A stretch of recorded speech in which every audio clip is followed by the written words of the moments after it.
Today, we're going to be covering 5 Swedish traditions that you might not have heard about. The last one comes a very close second to Christmas here in Sweden, so you want to stick around right to the end of the video. For those of you new, my name is Shalika Maka. I've been living in Sweden for the last 16 years. Before that, for 10 years in England, and obviously I was brought up in sunny Sri Lanka. The first tradition that I want to talk to you about that you might not have heard about is a northern tradition. It is a surströmming-skiva. Surströmming is a fermented herring which is usually associated with the northern parts of Sweden. Now, it is a very popular dish with a lot of people, and then obviously you have the other camp of people that don't like it at all. It is known for its pungent, really strong smell, but the people who enjoy eating it have something called a surströmming-skiva, which is sort of a surströmming party. So they have a full table laid out with all the trimmings. So usually you have to eat surströmming on this very thin hard bread or crispy bread, and you have potatoes and you have sour cream and onions. It is really very, very well plated out and very sort of balanced, and people really love to eat it. They come around the table, and a lot of Swedish traditions have a culture that surrounds food. Now, my husband loves pickled herring. I love pickled herring, but my husband loves surströmming, and I'm not at all keen on trying it. I've never tried it, so I really must at some point, but the smell really puts me off. So surströmming-skiva is really a social event. People gather, like I said, around the table, outdoors, a lot of conversation, experiences, and all of that is just as important as the food. So traditionally, the Swedes are very into their sort of surströmming and all of their traditions, but they do love to enjoy each other's company as well, which I think is really great about most of their traditions, that it revolves around food and good company, two things that I'm all for. From something that I don't eat to something that I absolutely love to eat, and that is a kräftskiva, which is a crayfish party. Crayfish parties are a late summer tradition. I think they start around the middle of August or towards the end of August.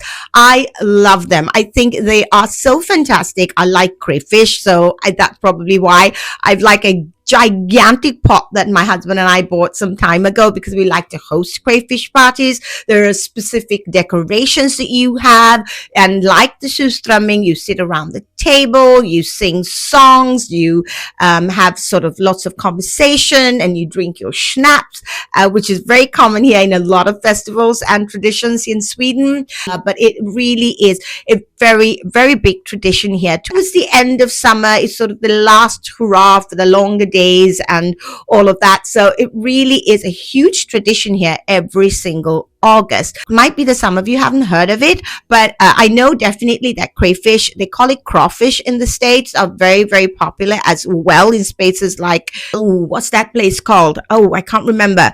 But in the States, let me know in the comments below where from the States. Yeah, New Orleans. Exactly. New Orleans. I think they have a lot of crayfish there, and they have crayfish parties there. So, but the traditions are slightly different here in Sweden, and I really love celebrating it. And if you are a foreigner coming in, I highly recommend that you get on board with some of these traditions because they are so much fun. The third one I want to talk to you about is Valborg. Valborg is usually held on the 30th of April. It is a sort of farewell to winter and a welcoming to the longer summer days. It's a really lovely tradition. We were there this year as well. My husband's scout group, they host a big bonfire. So Valborg is basically a gathering of people outdoors as usual in Sweden, and you get together and you light this really, really big bonfire. So the tradition is the fire, or the belief is that the fire wards away all of the witches. This is an old pagan belief that they had, and it is just a great tradition. Now, a lot of places in different areas in Stockholm will have different types of bonfire and groups. You usually have a choir singing. It's usually a male choir, and then different people or different areas and communes, depending on who's hosting it, has a different idea, and they do some food. Now, for example, the scouts in the area where we live, they have all of these stands, and the kids come out, and you've got candy floss and hot dogs, and you can buy all of those things, and everyone's chatting and talking. It really is a great coming together of people. Tradition is huge in places like Uppsala and Lund. Uppsala is a university town. There's a really famous university called Uppsala University. So, and a lot of the students there make a huge celebration of this. So it really is a farewell to winter and a welcoming of spring, and everybody really enjoys. I mean, obviously, who doesn't enjoy a big party and bonfire just after a long, hard winter? Looking forward to the brighter and lighter spring months ahead. So that's number 3. The next one is Lucia. It's celebrated on the 13th of December every single year. It is a celebration of light throughout the darker winter months, and it is very, very popular here. Lucia procession is a centerpiece here for this festival. You get a young girl, usually portraited by a young girl, with candles on her head, walking down, and the rest of the girls walking behind her. Music is an essential, a key part of it. Lucia songs, concerts, you get them all over, in schools, at workplaces, in Skansen. We go to Skansen every year, or we try to go to Skansen every year to enjoy the Lucia concert. That is usually for free if you go into Skansen. It is in one of the oldest churches. It's an old wooden church, as you can see here. It is just stunning. I love the simple little concert that you have. It really gives you a warm build up to Christmas. It really is hands down one of my favorite traditions here in Sweden. We host Lucia concerts at the school every single year. Parents are invited. You have sort of warm, mild wine, lussekatter, which is a saffron bun with sort of raisins in it. It's not my favorite, but obviously a lot of Swedes love it. And then you also serve sort of ginger snaps with the Swedish sort of gingerbread cookie, which is just amazing. I can't wait for Christmas so that I can do some extra videos and show you all of these things, especially if you're watching from abroad. Sweden has a number of traditions like this that are just different. I had never experienced them before coming to Sweden, because they have their own sort of food and own sort of traditions, and I know a lot of countries do that as well, but it was just very different for me. And those of you coming from other countries will also find these things different, or not have heard about them, or it's a different take on something that you've already traditionally may have heard of. So Lucia, a uniquely Swedish winter tradition here, although rooted in St. Lucia, obviously so many years ago, it has evolved over the years. It's a celebration of light, community, and Christmas.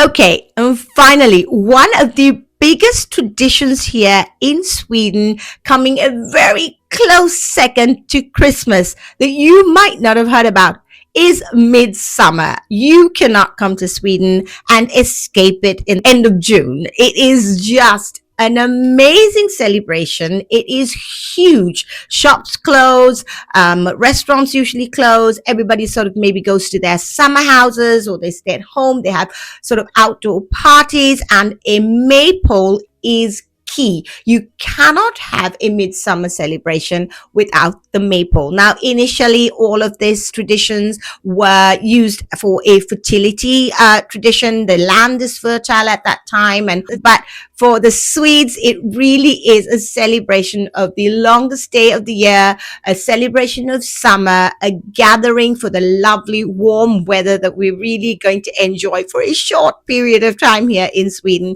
And they absolutely make a huge deal of it. Midsummer is hands down a very, very big Swedish tradition. And I want all of you Swedes watching to tell me, if you had to choose between celebrating Christmas and celebrating midsummer, which one would you choose? Would you be hard pressed to choose one of them, or could you easily choose one of them? Some people might just say midsummer hands down. Some people might find it difficult to choose. I, on the other hand, find it really difficult to choose, but because I like to decorate my home so much, I will probably lean more towards Christmas. But I do want you to answer that in the description box below. I think that would be a really interesting thing to see, how many Swedes would like to celebrate midsummer instead of Christmas and vice versa. So getting back to midsummer. So midsummer also, you have a lot of food. You definitely have a lot of pickled herring. You have your potatoes and onions and sour cream. You have Västerbotten pie, which is a cheese pie. Västerbotten is a very specific cheese, and I will be doing some videos on some of the traditional foods here in Sweden at some point. But midsummer, you have to have Västerbotten pie, you have to have your sill, your potatoes, your onions, your dill, your eggs, your fish roe. All of those things make for a really festive midsummer buffet. And usually you would end it off with some strawberries and cream or a strawberry torta. I made one actually yesterday for National Day. I made this cake and I wanted to make sure that it was good enough for me to make for midsummer. So I might actually put out a little vlog when we're up in the north. I haven't decided yet. Let me know if you'd like to see a vlog of how we celebrate midsummer in our summer house up in the north of Sweden. So the maypole is a integral part, like I said, of this festival. Communities gather around to lift up this maypole, steady it, decorate it, and dance around the maypole. You'll find girls with kransar, which is just a ring of flowers. They make it so easily. Amazing how fast they do it. They use also a lot of flowers to dress the maypole, which is very, very traditional here as well in Sweden. And that is definitely a must for midsummer. And all of the food and music that you dance around the maypole. So a lot of children gather around and you have all of these old traditional songs. Some of these songs actually they repeat for Christmas, and you dance around the maypole. It is a big festival. A lot of people come together. A lot of people go to their summer homes, like I said, and it really is one of those festivals that you want to take part in if you've moved to Sweden, or even if you're here on holiday. If you come on holiday here during the summer month and you're here for the entire month of June, you want to make sure that you can try and find a midsummer festivities that you can join. If Skansen does one, I will leave it in the description box below. I doubt very much Skansen does it on midsummer because I think they might be closed, but if they do, I will have all of that linked in the description box below. But if you are visiting Sweden, you must, during that time of year, hands down, you must try and join in a midsummer tradition, because it is something that you will experience and remember for the rest of your life. And it is something definitely worth doing here in Sweden because it's such a huge tradition. I hope you found this video interesting. If you have any questions for me, I'm moving to Sweden or any of those things, please leave them in the comments below, and I will try my best to help you. Now, I'm not an expert on moving to Sweden. I'm just giving you sort of information on things that you must do here in Sweden, or that you should try, or some things that you should avoid, or some things that I found difficult. It really is my perspective, and I'm trying to keep these videos entertaining and as informative as possible. So if you want to go into depth for any of these things, you can obviously do your research or leave me a comment in the description box below and I can go in further there. So thank you so much for joining me. For all of you who new, who subscribed, welcome to the channel. Thank you so much for being here. I'm very honored that you clicked the subscribe button. Those of you watching and don't, please do click the subscribe button, give this video a thumbs up, and I will see you in the next one.